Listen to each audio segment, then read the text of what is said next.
हाय दोस्तों, इस वीडियो में हम बात करेंगे भारतीय साक्ष्य अधिनियम की धारा 10 की, जो बात करता है कि सामान्य परिकल्पना के बारे में षड्यंत्र द्वारा कही गई या की गई बातें। आपराधिक षड्यंत्र के बारे में कही गई या की गई बातों का सम्मिलित होना, जब यह विश्वास करने का युक्तियुक्त आधार हो कि दो या अधिक व्यक्तियों ने मिलकर इस बात के लिए षड्यंत्र किया है कि कोई अपराध कारित करें या कोई अनुयोज्य दोष कारित करें। जब कितने दो या अधिक व्यक्तियों ने मिलकर इस बात के लिए षड्यंत्र किया है। दो बातें हैं दोस्तों, कोई अपराध कारित करना या कोई अनुयोज्य दोष कारित करना। षड्यंत्र से तात्पर्य दो या दो से अधिक व्यक्तियों द्वारा किसी विधि विरुद्ध उद्देश्य के लिए मिलन। षड्यंत्र होने के लिए भारतीय दंड संहिता की धारा 120A को ध्यान में रखना होगा। इसके अनुसार जब दो या दो से अधिक व्यक्तियों ने मिलकर कोई अपराध करने का या अपराध कारित करने का भ्रष्ट करार किया हो तो वह षड्यंत्रकारी होता है।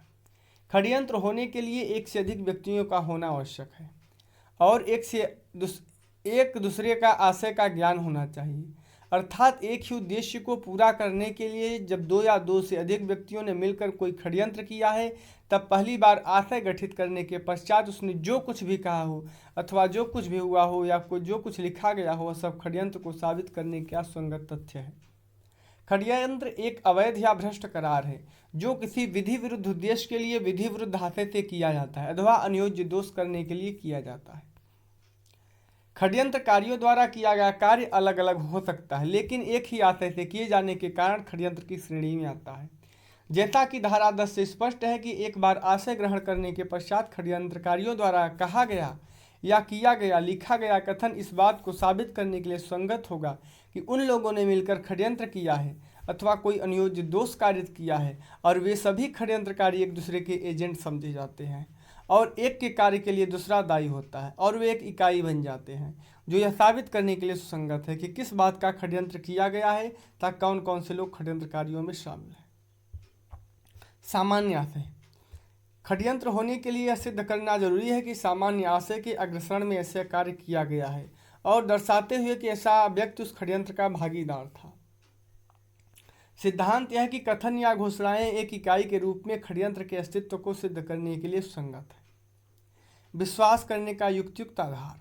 इस धारा के वाक्यांश में यह दिया गया है कि जब युक्तियुक्त आधारों पर विश्वास किया जाता है कि दो या दो से अधिक व्यक्तियों ने अपराध कारित करने के लिए कोई षड्यंत्र किया है तो इसका कोई युक्तियुक्त कारण होना चाहिए। सामान्य नियम यह है कि कोई व्यक्ति अपने किए गए कृत्यों के लिए दायी होता है, दूसरों के कृत्यों के लिए नहीं। लेकिन जब षड्यंत्र किया जाता है तो संयुक्त करार होने के आधार पर षड्यंत्रकारी मिलकर एक इकाई बन जाते हैं, चाहे वैध कार्य को अवैध तरीके से करने के लिए या किसी अवैध कार्य को अवैध तरीके से करने के लिए एक हो जाते हैं। आगे बात करेंगे दोस्तों सामान्य आशय के अग्रसरण में। सामान्य आशय के अग्रसरण में किया गया कार्य ऐसा होना चाहिए कि सामान्य परिकल्पना के आधार पर यह विश्वास किया जा सके कि अमुक व्यक्तियों ने कोई षड्यंत्र किया है तो उनके द्वारा लिखे गए खतों के माध्यम से या आंशिक रूप से किए गए या कहे गए या लिखे गए शब्दों के आधार पर दोषिता का निर्धारण होता है। करार लेकिन सीधी मुलाकात नहीं। षड्यंत्र को सिद्ध करने के लिए केवल यह सिद्ध करना होता है कि षड्यंत्रकारियों द्वारा कोई भ्रष्ट करार किया गया था। यद्यपि उनकी सीधी मुलाकात न हुई हो, फिर भी एक दूसरे के अभिकर्ता समझे जाते हैं और एक दूसरे के कार्य के लिए दूसरा दायी होता है।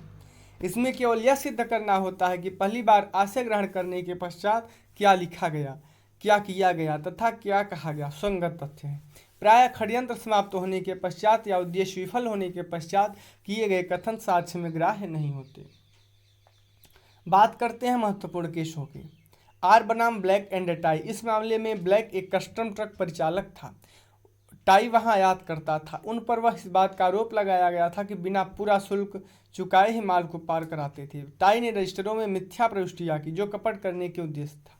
न्यायालय ने कहा कि रजिस्टर में की गई प्रविष्टियां ब्लैक के विरुद्ध ग्राह्य थी।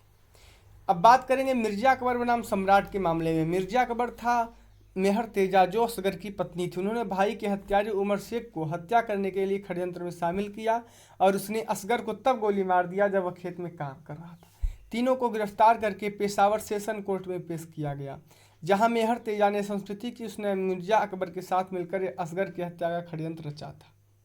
अधीनस्थ न्यायालय ने मृत्युदंड की सजा दी, जिसे आयुक्त के पास पुष्टि के लिए भेज दिया गया था। उसे आयुक्त द्वारा पुष्ट किया गया। आयुक्त के निर्णय के विरुद्ध प्रीवी काउंसिल में अपील की गई। उस निर्णय में कहा गया कि आयुक्त द्वारा की गई पुष्टि वैध नहीं थी, क्योंकि आयुक्त को ऐसा अधिकार नहीं था। अभियुक्तों द्वारा यह तर्क लिया गया कि मेहर तेजा के कथन को गलत तरीके से लिया गया। न्यायालय ने पहले तर्क को नहीं माना। दूसरे तर्क में कहा गया कि धारा 10 इतनी व्यापक नहीं है कि इसके अंतर्गत यह कथन भी आ जाए कि एक षड्यंत्रकारी ने दूसरे की अनुपस्थिति में किया हो।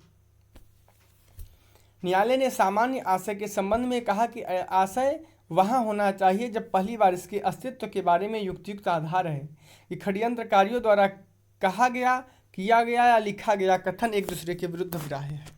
भारतीय दंड संहिता की धारा 34 के अंतर्गत यह कहा गया कि जब कोई आपराधिक कार्य कई व्यक्तियों के संचालन में होता है, तब उनमें से हर कोई व्यक्ति उस कार्य के लिए उसी प्रकार जिम्मेदार होता है मानो वह कार्य उसने स्वयं किया है और सबका कार्य एक ही माना जाता है। केहर सिंह बनाम दिल्ली प्रशासन के मामले में अभियुक्तगण एक जलसे में देखे गए। वे एक दूसरे के कानाफूसी कर रहे थे। इसके पास घटना घटित हुई। ऐसे षड्यंत्रकारी एक दूसरे के कार्य के लिए दायित्वाधीन माने गए। इन्होंने पहली बार आशय ग्रहण करने के पश्चात कार्य किया था। अब बात करेंगे दोस्तों भारतीय विधि और अंग्रेजी विधि में अंतर। भारतीय विधि के अंतर्गत सामान्य आशय के अग्रसरण में किए गए कार्यों को षड्यंत्र के संदर्भ में संगत बताया गया है। अंग्रेजी विधि के अंतर्गत सामान्य प्रयोजन के अग्रसरण में किए गए कार्य को संगत बताया गया है। भारतीय विधि अंग्रेजी विधि की तुलना में अधिक व्यापक है। केहर सिंह के मामले में न्यायालय ने यह कह दिया कि अब भारतीय विधि और अंग्रेजी विधि में अंतर लगभग समाप्त सा हो गया है। भारतीय विधि के अंतर्गत उन कथनों को भी संगत बताया गया है जो सामान्य आशय को हो जाने के पश्चात कहे गए या किए गए या लिखे गए हों, परंतु धारा 10 के वे अंतर्गत संगत नहीं है, बल्कि आचरण के रूप में या अन्य रूप में दूसरी धाराओं के अंतर्गत सुसंगत होंगे। अंग्रेजी विधि में षड्यंत्रकारियों में से किसी एक के द्वारा संबंध समाप्त कर लेने के पश्चात दूसरे षड्यंत्रकारियों के कथन या कार्य पहले वाले षड्यंत्रकारियों के विरुद्ध ग्राह्य नहीं है, जबकि भारतीय विधि में ग्राह्य है। यद्यपि यह अंतर लगभग समाप्त हो गया है, जैसा कि केहर के मामले में स्वीकारा गया था। अब बात करेंगे दोस्तों सरगुन सिंह बनाम बॉम्बे राज के मामले में जुपिटर बीमा कंपनी के रुपयों के बारे में आपराधिक न्यास भंग का अपराध किया गया था। जुपिटर बीमा कंपनी के रुपयों को ट्रॉपिकल बीमा कंपनी के फायदे के लिए लगा दिया गया था। यह षड्यंत्र 1 दिसंबर 1948 से 31 जनवरी 1949 तक चला। षड्यंत्र के दौरान जो संव्यवहार किए गए थे वे फर्जी थे। इस मामले में 2 प्रश्न थे। धारा 10 के अंतर्गत षड्यंत्र के अस्तित्व और षड्यंत्रकारियों की भागीदारी। इस संबंध में षड्यंत्रकारियों के कथन तभी ग्राह्य हैं जब वास्तविक प्रवर्तन काल के दौरान कहे गए हों या किए गए हों, तथा किसी षड्यंत्रकारी की क्रियाशीलता के बारे में साक्ष्य अन्य षड्यंत्रकारियों के विरुद्ध तब तक ग्राह्य नहीं होगा जब किया गया कथन या कार्य षड्यंत्र समाप्त हो जाने के पश्चात हो, अर्थात षड्यंत्र होने के दौरान या षड्यंत्र चालू रहने के दौरान जो कुछ भी कहा गया, किया गया, लिखा गया था तत्संगत है। यदि संबंध समाप्त हो गया है तो ऐसा कथन तभी संगत होंगे जब युक्त समय काल के भीतर किए गए हों। बात करेंगे दोस्तों षड्यंत्र समाप्त हो जाने के पश्चात षड्यंत्रकारियों द्वारा कही गई या की गई या लिखी गई बातें धारा 8 के अंतर्गत बचाव के आचरण के रूप में अथवा धारा 14 के अंतर्गत आशय, ज्ञान या सद्भावना को दर्शाने वाले होने के नाते संगत है जो बचावकारी है। किसी सह अभियुक्त द्वारा की गई संस्कृति साक्ष्य अधिनियम की धारा 10 द्वारा अग्राह्य नहीं है, परंतु धारा 30 के अंतर्गत न्यायालय उसको विचार में ले सकती है। महाराष्ट्र राज्य बनाम गोपीनाथ शिंदे के मामले में 4 अभियुक्त व्यपहरण और हत्या के अपराध के लिए आरोपित किए गए थे। एक अभियुक्त द्वारा की गई संस्कृति दूसरे के लिए ग्राह्य थी, जो षड्यंत्र को साबित करने के लिए थी। इस संबंध में साक्ष्य अधिनियम की धारा 30 में नियम बताया गया कि एक सह अभियुक्त द्वारा की गई संस्कृति पर न्यायालय विचार कर सकती है। अब बात करेंगे दृष्टांत पर। यह विश्वास करने का युक्तियुक्त आधार है कि भारत सरकार के विरुद्ध युद्ध करने में षड्यंत्र सम्मिलित हुआ।